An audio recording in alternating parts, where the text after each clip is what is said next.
Good morning, ladies and gentlemen. I'm Anubha, and on behalf of the whole Will Grow team, I would like to extend a very warm welcome to all of you for Unconvention 2021. Unconvention is Will Grow's annual convening for social entrepreneurs, and this is our 12th year conducting this event. We are extremely proud to bring to you Unconvention 2021, the theme for which is remodeling for resilience. And for the first time, it is being hosted complete online. This year, Unconvention is a 3-day convening, and the days have been divided into the sub-themes of building better, building bigger, and building meaningfully. The purpose for Unconvention is to create a space for authentic conversations and to facilitate meaningful connections. Both purposes are in line with the larger goal of building resilience within social enterprises as well as the ecosystem at large. There are multiple parallel panel discussions, fireside chats, masterclasses, and networking lounges taking place throughout the day. And some are even rather late in the evening due to the international nature of our audiences. I now invite Shezia Lilani and Arjun Sashidhar from Amani Institute to kick us off with the first session of the day, which is Building Better by Building Beta, by Being Beta, how to develop an innovative and iterative mindset. Over to you, Arjun and Shezia. Thanks very much, Anubha, for the warm welcome. We're super happy to be here for the 12th edition, I believe, of Unconvention. And we're really happy to kick off today with this first session that we have planned for you. My name is Shezia Lilani. I'm the country director for Amani Institute in India, and I'm joined by my colleague Arjun, who's a program manager on our team. We'll give you a quick introduction about us also in a really in a short while. But really welcome to our session. I'm going to invite Arjun to start sharing his screen so that we can walk you through a little bit about the organization as a whole and a little bit about us as well. I have to say this is the first time for us that Arjun and I and Anubha are in this little virtual room with the three of us together. We're used to running sessions with, even online, we're used to seeing faces. So right now, just know that we're imagining, like Arjun said a short while ago to the three of us, we're imagining this large football stadium filled with people watching this right now, and we're welcoming you to our session today. So here's a little bit about the organization. Our mission as an organization is to develop professionals who create social impact. We do this through a model of education, which is sort of different, through capacity building initiatives that we run in 3 sort of broad areas. The first is our work with individuals, with change makers. What we're most famous for in this space is our social innovation management certificate program. We run it now in 2 ways. We run it in a fully digital edition that we launched last year when we remodeled ourselves for resilience and launched a fully online version of our program. And we also have an in-person version available for this. And this brings change makers from across the world to spend 5 months, 6 months with us and understand a large bunch of tools and frameworks that help you build careers in social impact. And then we run also a large number of executive short skill courses, and a large variety of one-on-one interventions with individuals who are interested in building careers in this space. The second is our work with organizations, and this is our custom training work that we do with NGOs, with universities, foundations, companies, with the government. We've worked in India, for example, with impact investing firms to, incubators, accelerators, to universities, and also with the government. So we've worked across different sectors to bring our capacity building workshops to, a large number of different audiences. And we also run a program called Leadership for Growth, which is targeted at mid to senior managers in small and growing businesses in developing economies. And we've been running this in India since 2019. And our last in this space is serving the purpose economy. We do a lot of events. We had to obviously put a hold on this last year, but we are very happy to join online versions of events like these and really do what we can to help people who are trying to, build careers and actually find more meaning and impact in their lives. And this is what we're referring to as the purpose economy. So this is a little bit about what we do. And of course, a sort of snapshot of our experience so far. We've worked with, I think the number as of now is over 10,000 participants from 23 countries and growing. We've worked with over 100 clients and on over 150 projects.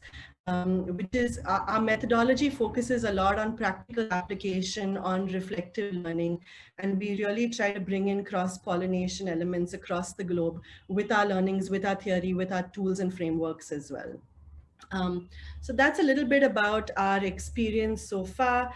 This will give you a snapshot about where we've worked. You'll see we've been predominantly present and done a lot of our work in the global south, and very intentionally so, but we have worked in different parts of the world as well. We have a special expertise in emerging markets. And just another a quick snapshot about the sorts of skills that we develop. So you will see that we've sort of categorized this into 4 areas. We work in the space of leadership, management, communication, and innovation. A few skills that I'd like to mention, especially in the leadership space, you'll see intrapreneurship.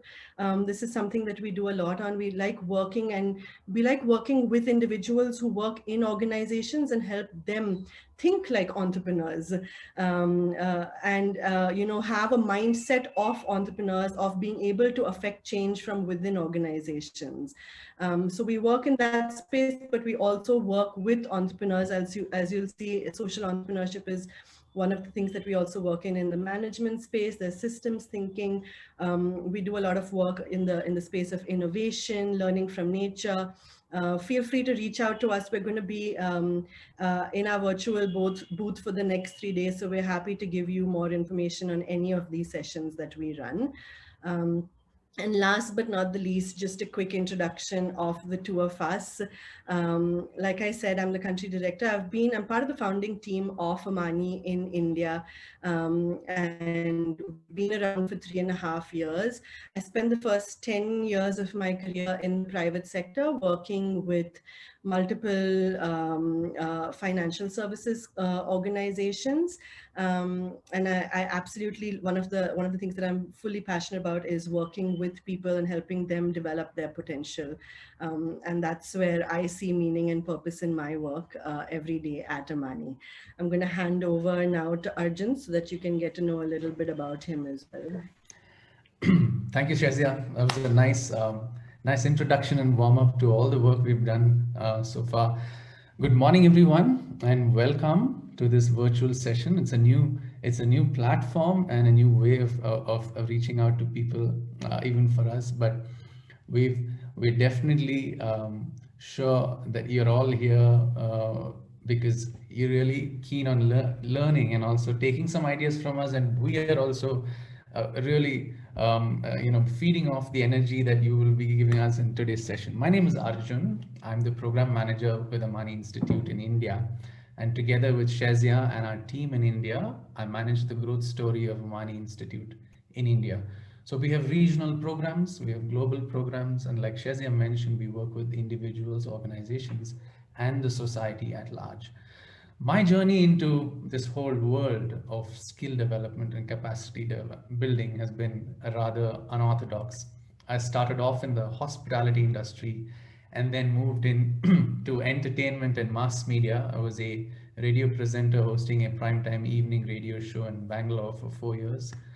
And then after 4 years as a radio jockey, I think the first career bell went off, and I started to ask more questions about meaning and purpose and where can I take everything that I'm capable of and use it for a higher purpose. And that's how I made my foray into training and development. And over the last decade, I've worked in corporate training, I've worked with schools, universities, and other institutions to do experiential training programs. I've done soft skills training and also had a long stint in digital learning, developing custom e-learning solutions for corporates around the world. And now in my work with Amani Institute, the heart of my work is designing training for all our programs, running our trainings, and coaching and facilitating the journeys of individuals and organizations. So that's what brings us here.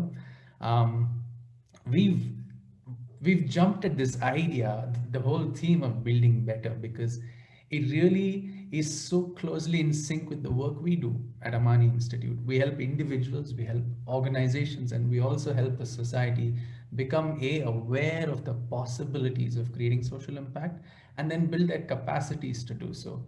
And there can't be a better platform and moment to share what we've learned over the years, our successes, our stories, our adventures, all of that, in the hope that you will find from what we share with you today some insights, some ideas, some very practical, usable techniques that you can take into your context in your daily work and start using it from tomorrow. So that's our hope for today. So here's what we've got lined up for you. We're going to have literally like a conversation with you. We're imagining you sitting across a lounge and listening to our ideas, and we would have loved to listen to yours too, but we do have a chat window open for all your questions. So please feel free to type it out there. And with Anubha's help, we'll try and take as many questions as we can. We're also going to be around for the next 3 days in the virtual booths. So we're not going to disappear after this 1 hour. We'll still be around, and we're hoping that you will join us there to have deeper conversations. So what have we got for you today? Today we want to start with building some context about this whole disruptive time that we're living in, and then start building our understanding of how we can be a better organization, a stronger enterprise through the lens of this innovation, problem solving, creativity. That's the work we do at Amani Institute. So we're sharing our know-how through that domain. So we'll begin with a story of an organization. Then we'll talk about what this mindset of being beta is, right? And how can being beta help you how can it help you build better?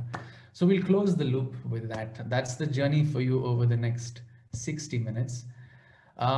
Let's begin with this little term that's now become almost a household name, right? Every person either associated with this or not is in some way aware of what this is. So we've all been hearing this in workshops, in books, in conferences, in team meetings, in publications, in blog posts, you name it. We're now living in the VUCA world. In the training industry, this is a catchphrase. How do we design training for VUCA? So what does this mean? I think 2020 kind of heightened our awareness to some of the complexities of the world that we're living in. If some of us were unconscious to this as individuals or organizations, it heightened our awareness of so many of the shared concerns we may have as a planet and as a sector, as an industry, and even as smaller local communities. So it's not that the world wasn't going through uncertainty or volatility or complexity or ambiguity before 2020. It definitely is happening, and business environments are changing, geopolitical, socio-cultural climates are changing. There's so many macro environmental shifts happening across the world that are creating more granular effects and that's trickling down to more local regions. And how is all of this? So in the business world, we're looking at how all of this is going to affect the survival of a business. How is it going to affect the kind of products or services or ideas or offerings we want to put into a market, and how is it going to affect the kind of organizations we will need to build and run in order to thrive in a world like this. So this phrase, and then you have all these terms becoming catchphrases, right? Last year, I'm sure each of us has attended at least a dozen workshops that spoke about resilience or innovation or uncertainty, or all these little phrases and catchwords: pivoting, complexity, scaling up, scale downsizing, all of this. Why has this become the new vocabulary? Because it is a shared reality for businesses of all kinds. And I'm guessing in the audience, some of you may be students coming out of college, some of you may be early stage entrepreneurs, some of you may be, established entrepreneurs, some of you are in the social impact sector or public sector or private sector. We're guessing there's a range of organizations or types of organizations that you are currently representing sitting across from us. And so what does all this conversation about VUCA and uncertainty and resilience and building better mean to you?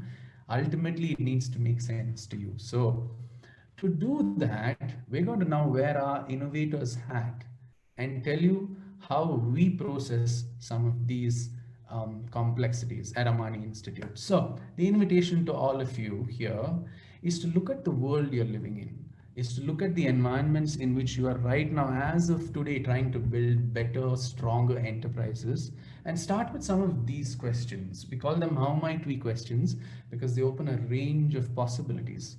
So how might we build more resilient business models? How might we remain relevant and create value in our line of work? How might we build internal capacity to manage adaptive change that we've never learned how to because it's new? Nobody knew how to deal with COVID earlier, right? So adaptive challenges throw open new situations. How do we strengthen and equip ourselves to bounce back during times of uncertainty?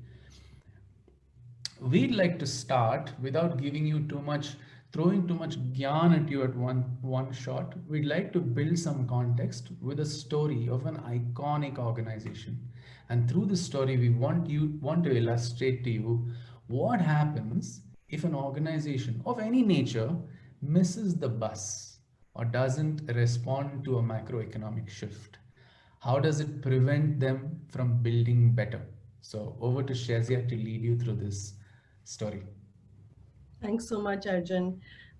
We also had the team help us with a little poll while you introduced the entire concept of our session. So just so you know, and just so we can welcome all the people who are here, we have around 17% of the people who are watching us in our football stadium today are students.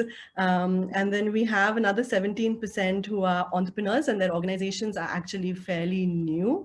And then the largest chunk, which is 66%, they work in the social impact sector right now. So that's who we have in our audience right now. And I'm sure we'll have a few more who join us, but this is who we're talking to in our stadium today, who we're telling all our stories to. So welcome to our mini storytelling session. We're going to be talking about a whole bunch of stories, which we're hoping will help you understand what this world of being beta looks like. So the first story is a sad story of potential lost. It's the story of Kodak. And I'm sure that everyone on this call, I'm hopefully pretty confident that everyone has heard of Kodak. Who are they? What were they famous for? We all know actually that they were a household name. And they were one of the most powerful and iconic companies in the world. We all knew them for their camera film. And unfortunately, in 2013, the organization filed for bankruptcy. They exited their legacy business. They sold off all their patents. So this is one of the most iconic names that eventually just dropped off the planet. There were lots of stories about what exactly happened to Kodak. Many people had different ideas about what could have happened, why did they fail. So we're going to sort of walk you through different versions of this story and then sort of like see what actually happened. Something really interesting that I'm not sure if you know, but did you actually know that the first prototype of a digital camera was created in 1975? And funnily enough, this digital camera was actually created by Steve Sassoon, who was an engineer working for Kodak. This camera was as big as a toaster. As you can see, it took 20 seconds to take an image. It had low quality. It required some complicated connections of, connecting to a television to view the photos. But it clearly had massive disruptive potential, right? Anyone who thought that Kodak actually missed the game because they didn't switch to this digital revolution, that's not fully the story, because they had someone on their team who created the world's first digital camera in the first place. Here's our first lesson. Spotting something and actually doing something about it are very different things, right? So one explanation is that Kodak invented the technology, but they didn't actually invest in it. Steve Sassoon, who actually created this camera, he told the New York Times that when he showed this to his management team, they said, "That's cute, but don't tell anyone about it." Now, we may think that that was a good line, but that's actually not fully true as well. In fact, Kodak actually invested billions to develop a range of digital cameras. So they actually did invest. And the question is, what happened? What happened about that? So here's our second lesson. Doing something and then doing the right thing are also very different things. So the next explanation that we heard was that Kodak actually mismanaged their investment. They overshot the market. They tried to match performance of traditional film with the digital camera rather than just embracing simplicity of digital. And the first sort of like iteration of their camera cost $20,000. So obviously there was some criticism for that. But eventually also, that's not the case, because eventually Kodak actually embraced simplicity. They came out with technologies that made it easy to transfer pictures from cameras to computers. And they managed to find a cheaper version of it that was again accessible to the market. So then what happened? I mean, they seem to be doing everything right, Arjun? Like, why did they suddenly fail? So a lot of people then think that, this actual disruption happened when camera phones, and when phones actually had cameras that were suddenly part of them, that's when Kodak completely missed it, right? They stopped printing pictures, and then they were starting posting on social media, on mobile phone apps. So here's an interesting sub-story within our story of Kodak. Before Mark Zuckerberg even wrote his first line of code for Facebook, in 2001, what you're seeing on the screen, Kodak actually made a purchase of this photo sharing site called oPhoto. So this is way back when, in 2001, they actually purchased this photo sharing site. They were so close. Just imagine if Kodak had actually embraced this and had actually, like they had a tagline of share memories, share life. If they had actually gone digital and used oPhoto to be a place of sharing photos, of sharing personal updates, imagine where they would have been now. Imagine if they'd actually embraced this oPhoto for the true potential it had, they would have perhaps been able to lure a Google engineer, again, way back when in 2010. This Google engineer's name is Kevin Systrom, and I'm mentioning this name because it will be very important later on. Maybe they would have been able to lure him to actually create a mobile version of this site, of oPhoto. But the sad story is that in real life, they used oPhoto to actually try to get people to print more digital images. So they were trying to use this site to get people to print more digital images. To print the digital images. So unfortunately, what happened was they had to sell. They sold to Shutterfly. They sold it for less than $25 million in 2012. In 2012, in the same month of April, is when Facebook paid $1 billion to a person called Kevin Systrom, and they acquired Instagram, which was the organization that Kevin had co-founded 18 months earlier. Yeah. So you can now understand what the loss was in this. Arjun, there are Yeah, a lot I of think lessons. absolutely. And also, I think we want to also share an Amani story with you right after this. But just look at it, and that phrase, right? You come so close to creating a revolution, or you come so close to being the pioneers of the next digital movement in the world, but something prevented you from seeing it. So on paper, they had got so many things right. They invested in the right, the camera technology, films.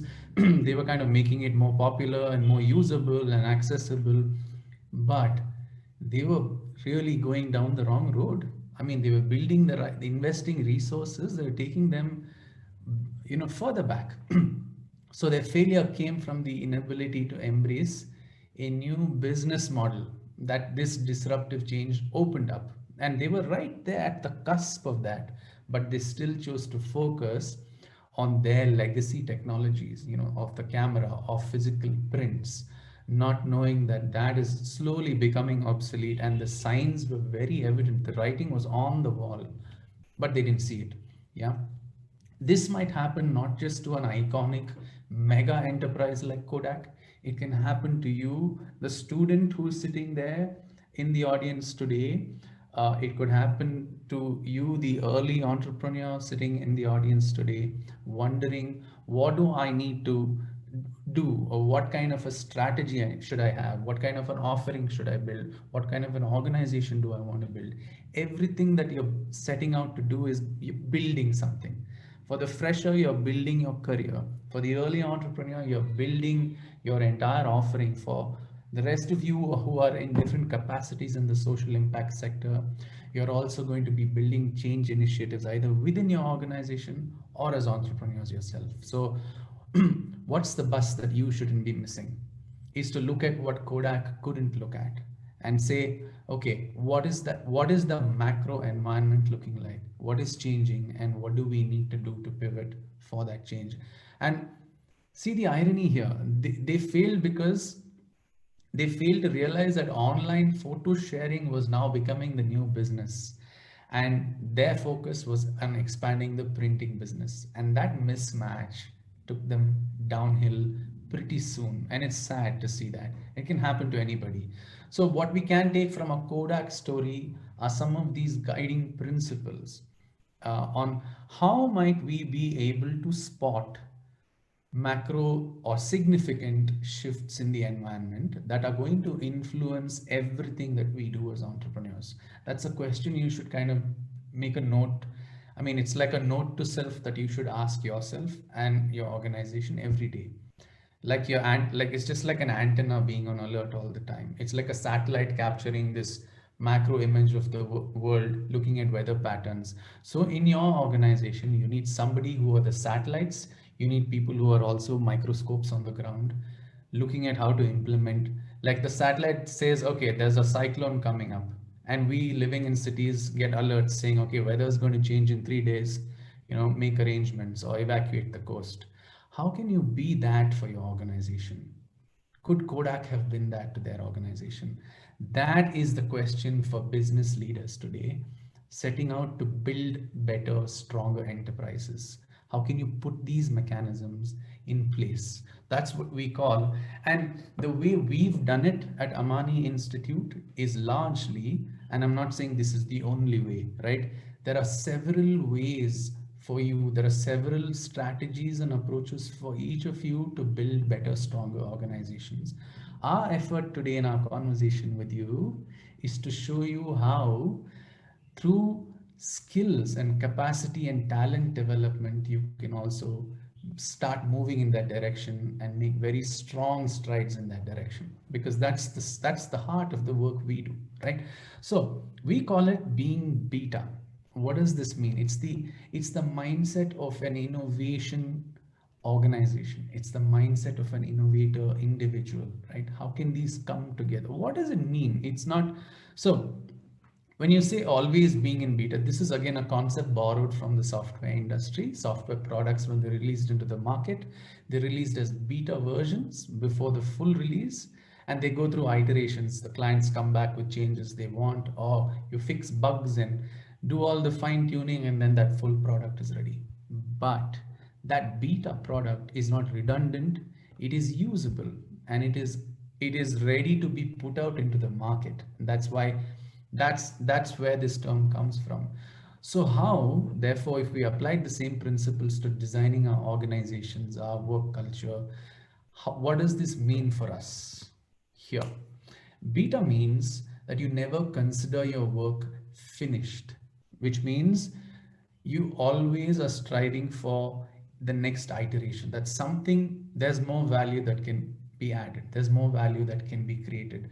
So that work in progress mode, even when you have a complete, fully ready offering to put out into the market, just to have that work in progress mindset that is alert for learning. It's a learning mindset. It is learning and looking for insights on what can be done better, what can be done. So you're never considering yourselves having reached the pinnacle of standards or quality or excellence. But you're celebrating the small wins. You're celebrating every little stride you make, but you're also saying there's more to learn because we want to create more value, right? So how can you activate that eternal learning lens? That's what the beta mindset is. So it's going beyond just products in a beta version to saying, how can this philosophy apply to an entire organization? What does it mean if we all embody this beta philosophy, right?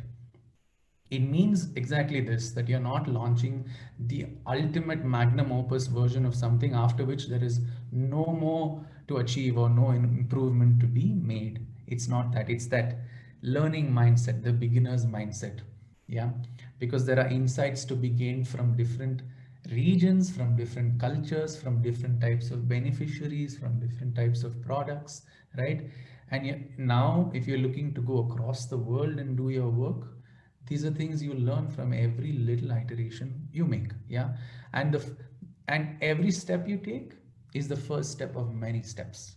Every step you take, whether that's in a hiring policy, whether that's in the choice of business area that you make, whether that's the kind of mission, vision, culture that you choose for your organization, whether that's the kind of people you want to hire, everything that you do is, there is a first step and there are many more steps to take. Yeah, so with this, to have this kind of very open, curious, innovative learning mindset culture, you make this very huge shift from being, this defensive proving, from that mindset of proving that, yo, here, we got this right, we achieved this, and after this, there's no more to do, to this very curious testing mindset that makes you very comfortable with what doesn't go right.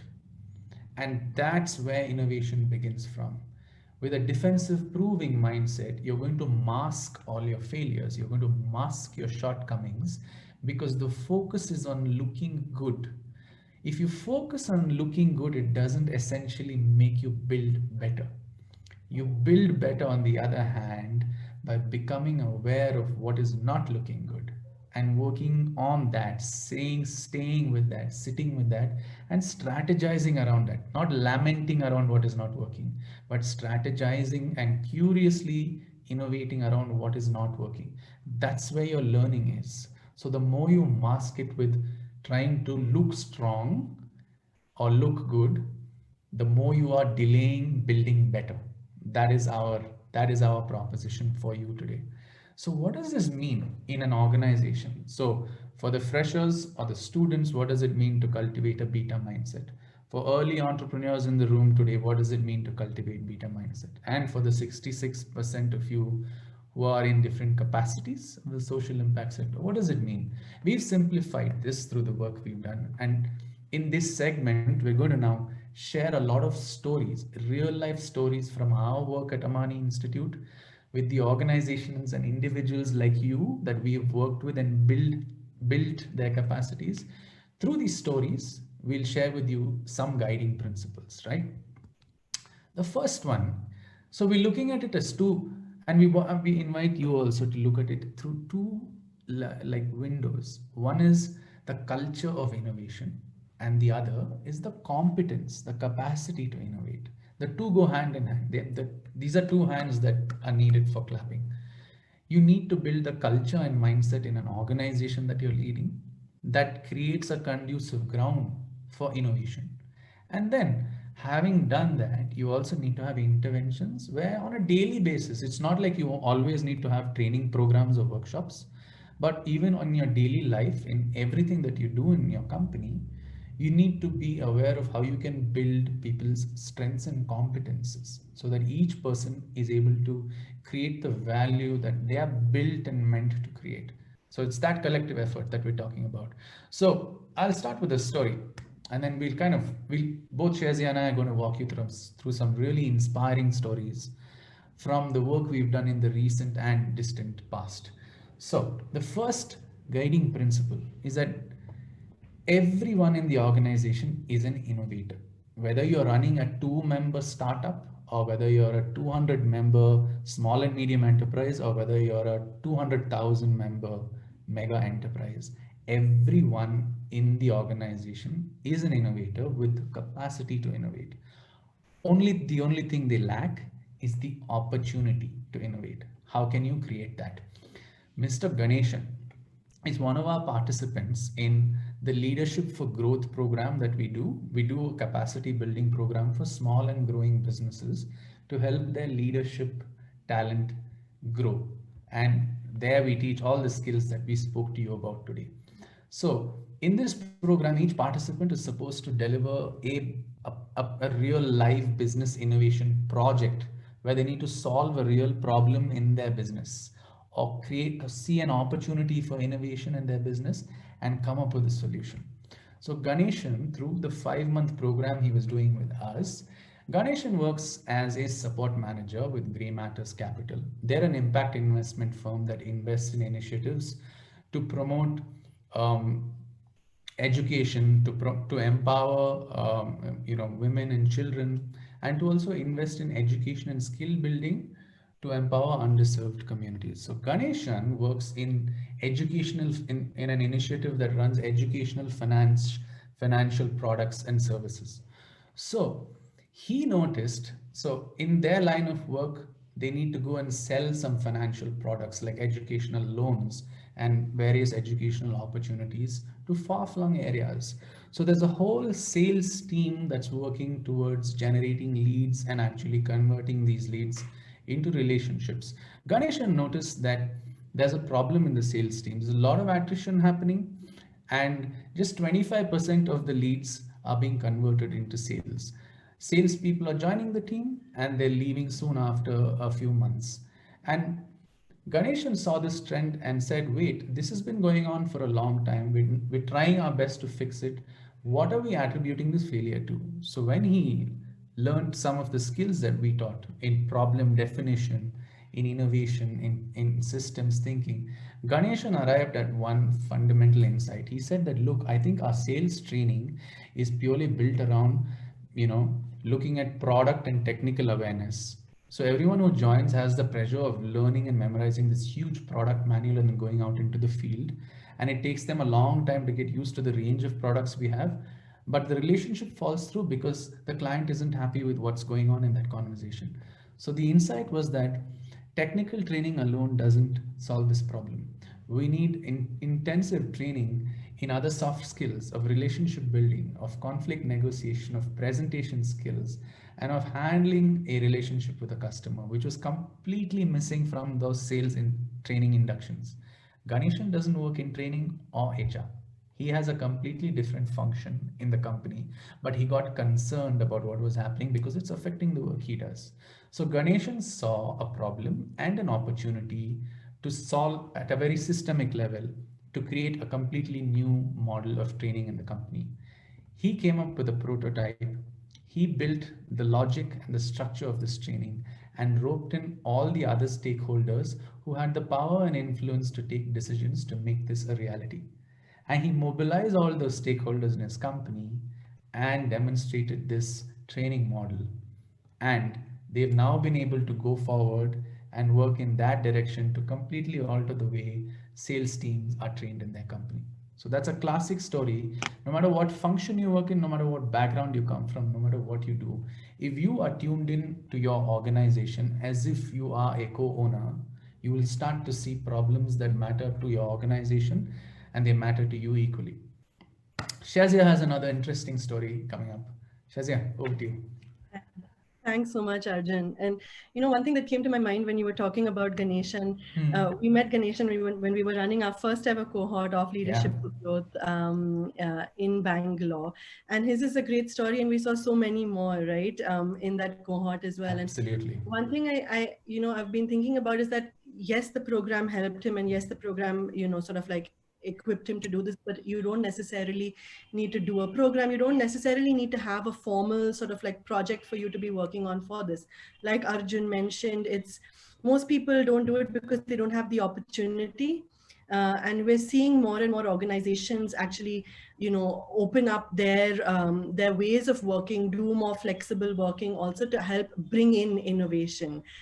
We've seen large organizations, like I know Google also gives their, employees a specific day or a specific number of hours in a month for this.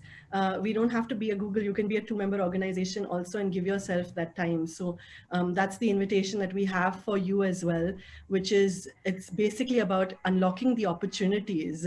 And the opportunity will unlock anyway the culture. Our second story for you today in this space is the story of collaborating and co-creating. So we as an organization, like I mentioned earlier, we do a lot of work in serving the purpose economy.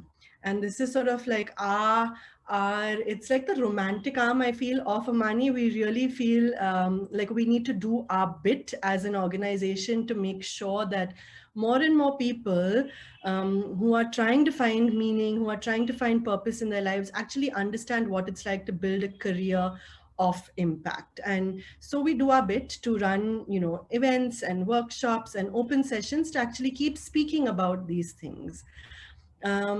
We as Amani Institute have always wanted to do something around demystifying what it's like to build a career in social impact, because we realize that there are so many myths around what it's like to work in the social sector. People have very skewed views about what jobs entail, what sort of jobs are available, whether I'm able to even transfer a skill set from what I've done in my education or in my previous work experience to social impact. So what does that look like? And when we were thinking about this and trying to think about what this looked like, we actually saw that there were people who we could partner with to actually then spread our impact and run this on a much larger scale. So from doing the events that we were already doing, we then collaborated with 2 other organizations who were quite different from us. One works, but also still related to the social impact space. So one was Arthan Careers, who work in the space of recruitment mainly, and they help with the hiring and recruitment processes and help people access talent for social impact. And the other was International Innovation Corps,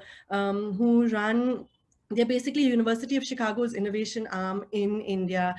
They run a fellowship where they do government consulting and now some other technology fellowship as well. So these are quite different organizations who we knew in our network, and we've all been seeing the same thing, and we were all very passionate about the same thing. And so we said, let's actually combine forces and do this together. So it really became a more collaborative, co-creative environment rather than competing. Instead of each of these organizations running their own events and trying to get pretty much the same people or the same speakers, we said, let's do this together. And everyone who's run something in collaboration with another organization will know that it's not easy.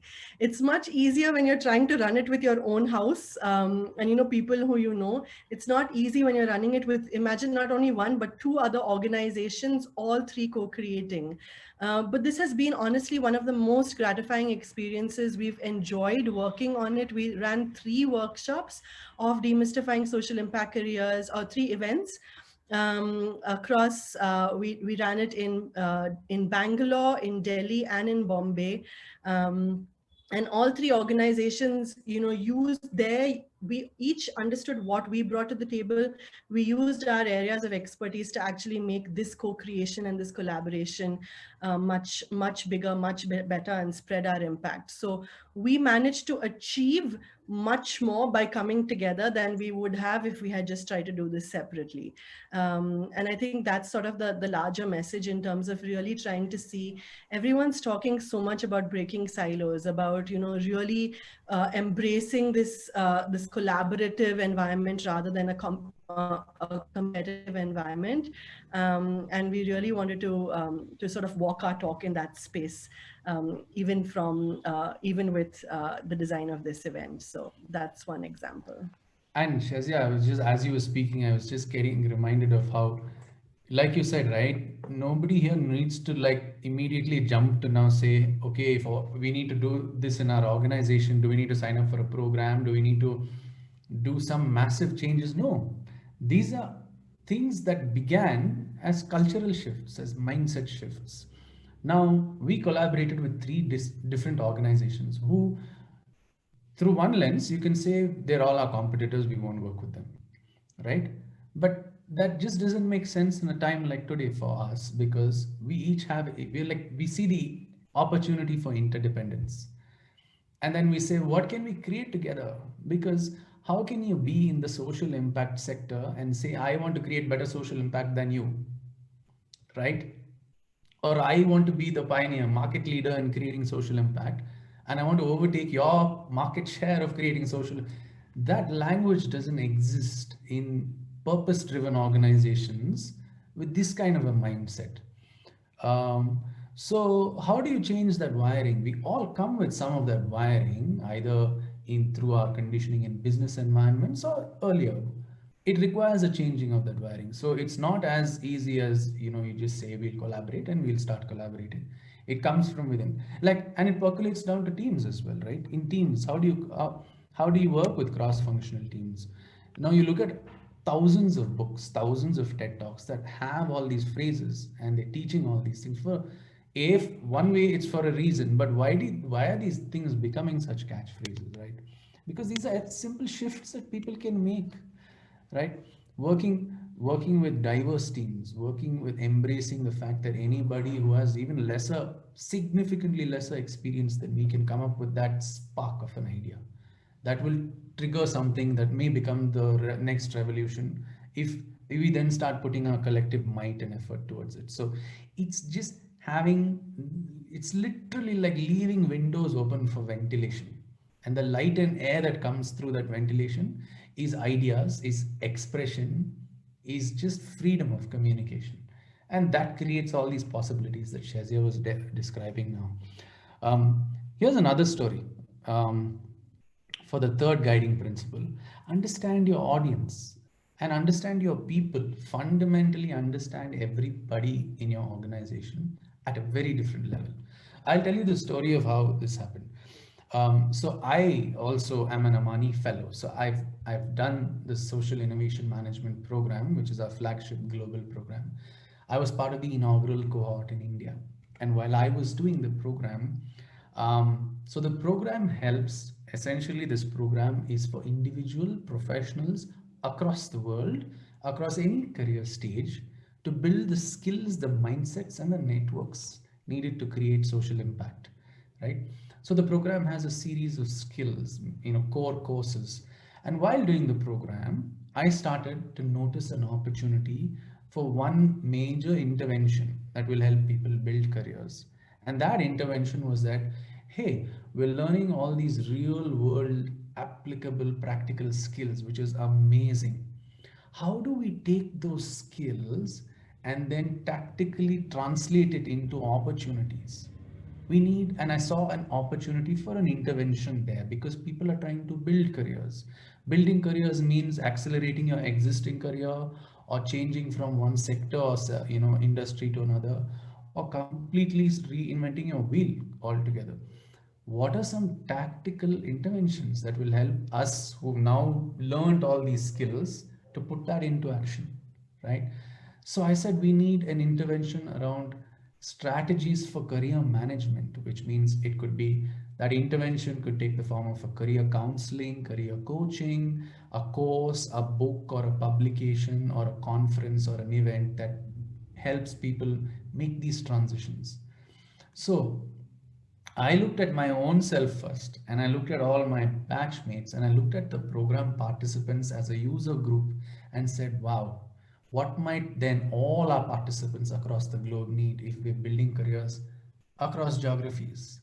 It's this intervention. So I came up with an idea to build this intervention, and the idea then became a program, a course in the program that I'm currently leading. And that course is called Managing My Impact Career. And this course offers first a helicopter view of the global social impact sector. Then it helps people understand what are the various opportunities, how are they aligning their purpose with these opportunities, and then some very tactical strategies on making career transitions, on transferability of skills, on building your own career narrative and story, and your networks. So that's what the course is. All of this emerged from one need of, hey, there is something missing. There's an opportunity to create something new. I came up with that thought as a participant. Now I'm implementing this as a team member, leading that initiative in Amani.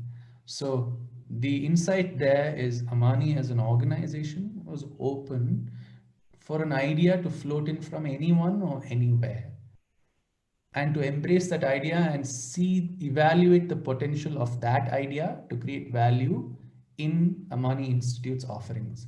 So it's that openness and to understand that an idea can come from anyone or anywhere. And how do we catch it when it comes? How do we use it for creating value?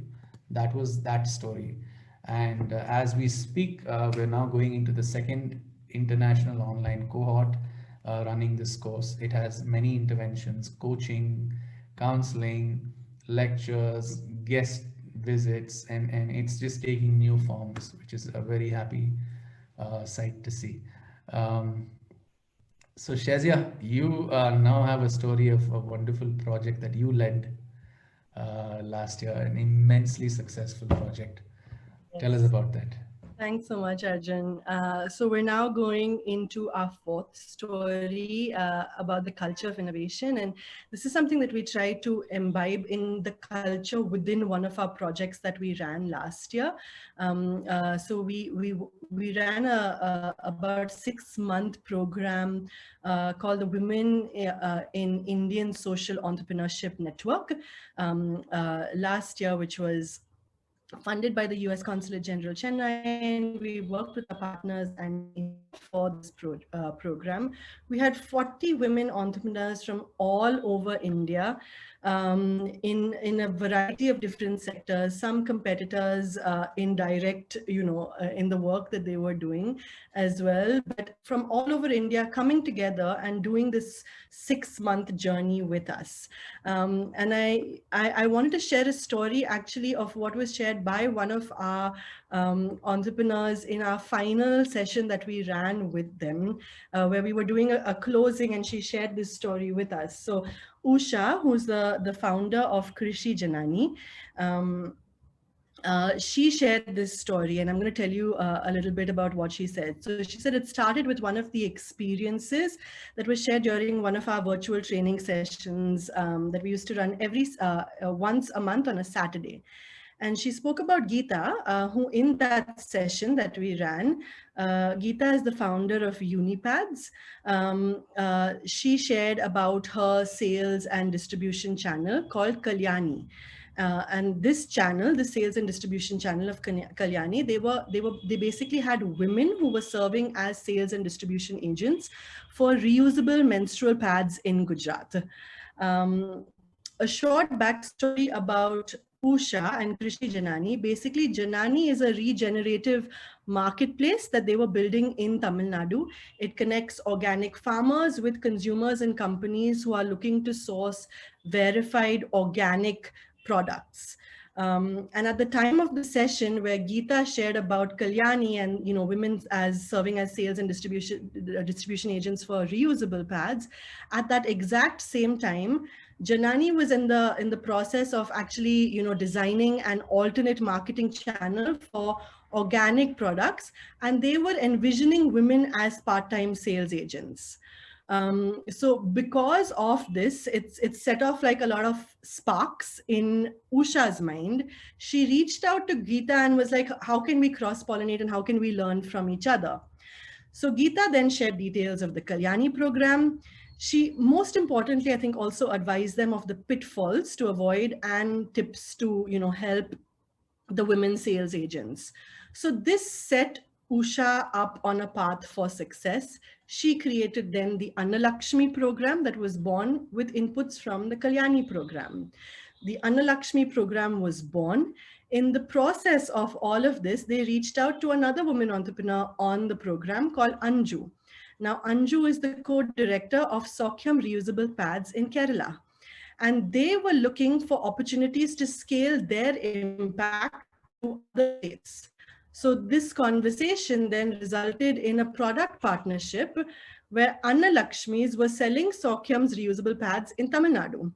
And that was the magic of the program. It was the magic of cross-pollination that happened in the program, where a lesson learned in Gujarat, it then was transferred to a social enterprise in Tamil Nadu, while offering a scaling opportunity to an entity in Kerala. And that's one example of multiple, but it really helped us seed innovation and seed this cross-pollination culture in the cohort as well.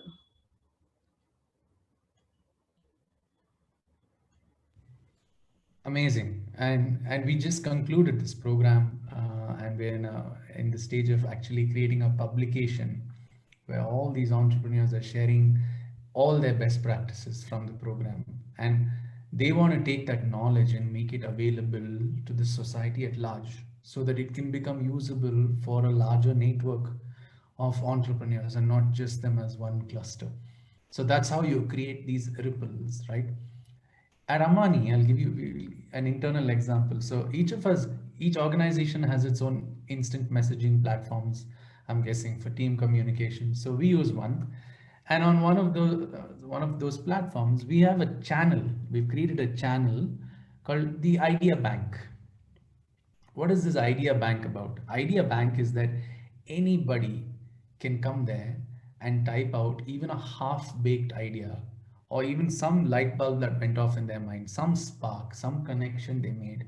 They can come and write it there so that it's there for either someone wants to add to it or build on it. That's happened to a lot of our programs. They started as someone coming up with one initial idea, another team member comes and adds something and builds on it, and then we kind of put a super structure around it and say, how can we actually test this in the market? That's how it happens. That's how ideas, that's how big things are built. That's how effective interventions are built when you open the doors for all these thoughts, these triggers of ideas to float in. It's not, none of these things are like one-time events where you have this magnificent epiphany and then an organization invests all its resources in making that happen. A lot of the greatest innovations are built so serendipitously, but you take serendipity and then you add intent, purpose, and some method to that madness, and then it comes to life. You don't need to be the world's biggest organization or most resource rich organization to do this, or have all the infrastructure in the world in place to apply what we are telling you. You can do it as a solo entrepreneur with absolutely like bare minimum resources. All it needs is this mindset, that one seed of an idea, that even if I'm the next person, the number two person that I'm bringing onto my organization, can I percolate this mindset and can they feed off this? Can I even find people who resonate with this mindset? So once you start radiating that, you'll start finding people also who have that ability and that mindset. Um, this other skill, this other, this next principle is about reframing. You look at something, and if you get stuck in that one perspective, that this means this, or this needs to go only in this way, or here's the only way I want to solve a problem, then you're stuck in that one frame of how you want to do it, or how it's always worked for you in the past. Legacy, Kodak's example, remember? Oh, films are we've built our name around films. Digital innovation is not our cup of tea. So when you get stuck in a frame, you're locked in. You cannot build better. You cannot build ahead at all. So Nine Army is a project of one of our Amani fellows, actually two of them, Gianmarco and Sriram. They were participants of our program in Kenya. So they were doing their project, their social innovation project, as part of the program. And the project says that you have to come up with an idea to solve a social problem. And it's a 6 month journey to build the skills to do that. So they set out to create a project with the slum communities in Nairobi, right? They wanted to do something good for the slum communities and create an intervention around their well-being and their welfare. So they did some initial research and field visits and curious testing and going and meeting these communities. But then they met with a lot of resistance from these communities. And through their research, they found out that we are asking the wrong question. Because when we go there as outsiders and say, what can we do for the youth from these slum communities, we're automatically assuming that we are the ones with abundance and they are the ones with scarcity, and that they have nothing to use from what they have. So it's almost like this being charitable, and there's somebody who's in complete deprivation there. That resistance led them to another insight, and that's what we call the skill of reframing. They just changed the question that they were asking, and that helped them get unstuck.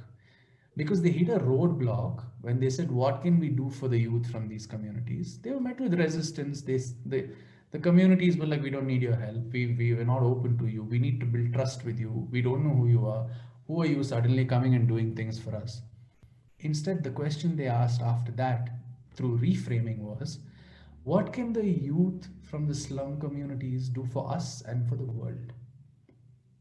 That question completely tilted and twisted the focus 360 degrees, because then they started to see things like, what are these slum youth capable of?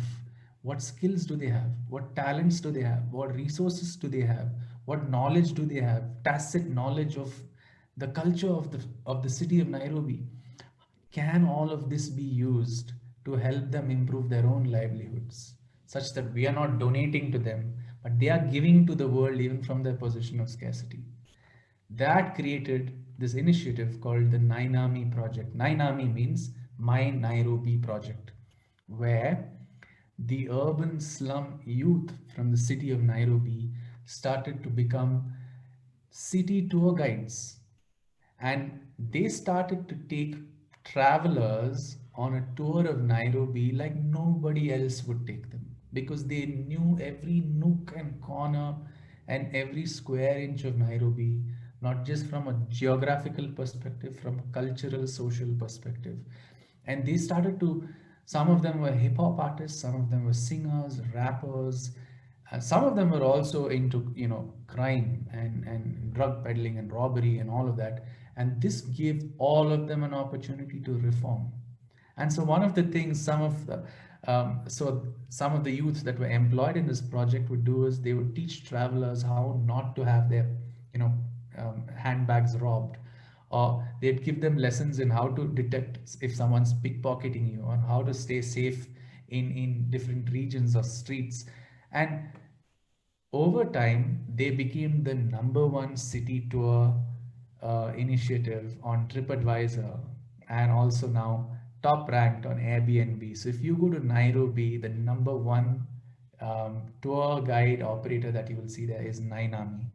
And all of this happened by changing that one question. That was the tipping point. You change the questions you are asking, and you will see the range of possibilities change, whether that's reinventing your business strategy or whether that's making a small iteration to some activity that you're running in a workshop.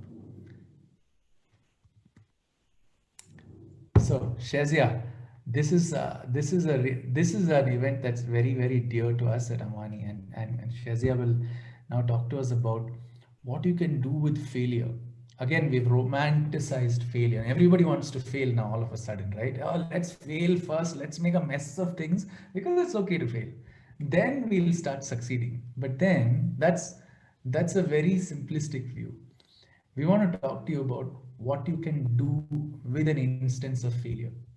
That failure, the event of failing is just one thing. But how you make sense of it and use it is the story.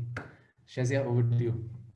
Thanks so much, Arjun. And I'm just doing a quick time check for us. I know we have 10 more minutes. So what we're going to try and do is close out our content in the next 5 minutes for you, 5 to 7 minutes, and then maybe spend 2 or 3 minutes for questions at the end. Let's see where we get. And of course, we're going to be available anyway to answer questions offline on the platform too. But before we end, just a last few stories for you. So this one is about failfare. We really, like Arjun mentioned, people are celebrating failure, and I hope that we reach a stage eventually in our lives where everyone across the globe isn't running away and trying to prevent failure, but actually embracing it.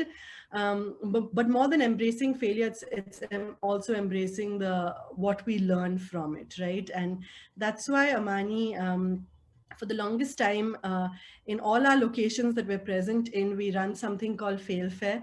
It's an event where we bring together people who are known for their successes, more often than not, to come and talk about some of their biggest failures as well. And we do this so that they can come and speak about everything that I mean, a particular large project or something that they've done that actually went completely wrong, but more importantly, what they learned from that. And that's why we're calling it failing forward, because it's about what happens also after. The interesting thing is that all failures need not necessarily eventually lead to success, like huge success stories also, right? You can fail and you can realize that something actually doesn't work, and that's fine. It's a good thing to actually learn that in the beginning rather than learn it many years down the line, right? So what we do with Failfare is we just invite people to come and speak about their stories of failure, speak about their stories of what they learned from the process and the outcomes of it. And this by far is definitely one of our most popular events that we run in all our countries. And another short story in this is about how Amani as an organization also launched in India, and our story of failure. Because when we launched in October 2017, something that we decided to do was to launch a prototype and to put in the market 2 courses that we were offering at a relatively, fairly discounted rate for individuals to sign up for. And we put those 2 courses out there. We created posters for them. And this was, I remember, in November or December of 2017. And for both, one course had 0 signups after, I think, a month of publicity, putting the word out there. And the other course had 1 sign up. And we were, the Amani team at that point of time, we were all new to the organization. And we were, getting ready for our first ever class of the fellowship program that we run. And this was supposed to be like a taster. And we were, it was supposed to be an idea for us, like to get participants, to get the initial interest in the program. And we had 1 sign up. So you can imagine, we'd all left our previous jobs to join the organization. We had big dreams for the organization. And when we realized that there was only 1 who signed up, we were all extremely worried, right? But that prototype actually helped us, and that failure helped us realize that the strategy that we were using then was not going to work. We couldn't just go out there, put our stuff on social media and expect people to pay money for our programs, because as anyone would know, the market in India is there are enough people who are providing capacity building programs. So why would suddenly someone listen to Amani Institute? And that's where we learned that we just needed to actually use a different strategy. We started running smaller coffee conversations, information sessions, and use those to actually build our class rather than using a workshop as a prototype to build the class. And if anyone had told us in November that we'd have a class of 24, that we'd be oversubscribed for our first class, none of us would have believed it. But eventually we changed our model, we changed the way in which we were thinking about our marketing strategy. We had one-on-one conversations, smaller group meetings, and that seemed to work. So that's another example of you test, you fail forward, you iterate, you change, and then eventually something will work. And that's something that we do all the time at Amani. We have a beta mindset always going. Arjun, back to you for the last 5 minutes.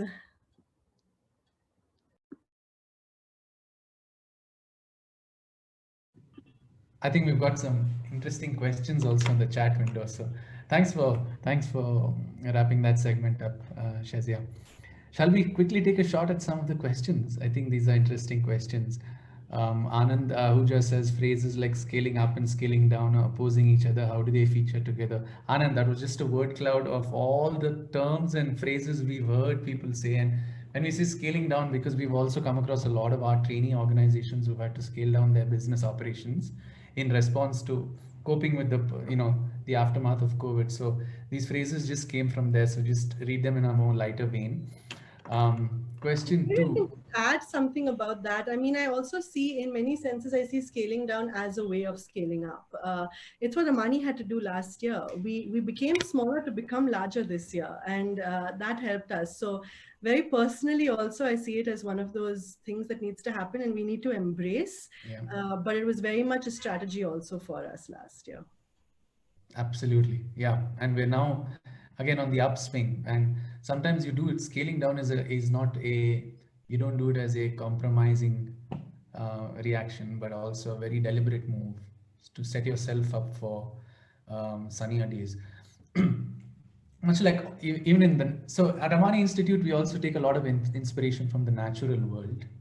We run a course in biomimicry and we call it bioempathy, where we can look at the natural world and see how does nature design for abundance, scarcity, resilience, and adversity. How does nature cope with the similar challenges that we face as humans and in the business world as well? So we have an entire course that actually teaches biomimicry principles. Question two, even if I as an employee am motivated and committed, how do I get my manager to be as committed and own their work? Nice question. Shazia, can I take a shot at this? So if I were to ask this question of Shazia, if I were to say this, how do I get Shazia to stay, to be as committed and own their work? So that'll be that's not the objective. The objective of an employee or a team member being motivated is not to ensure that the similar outcome manifests in their manager. It's the other way around. Now Shazia embodies that culture to me.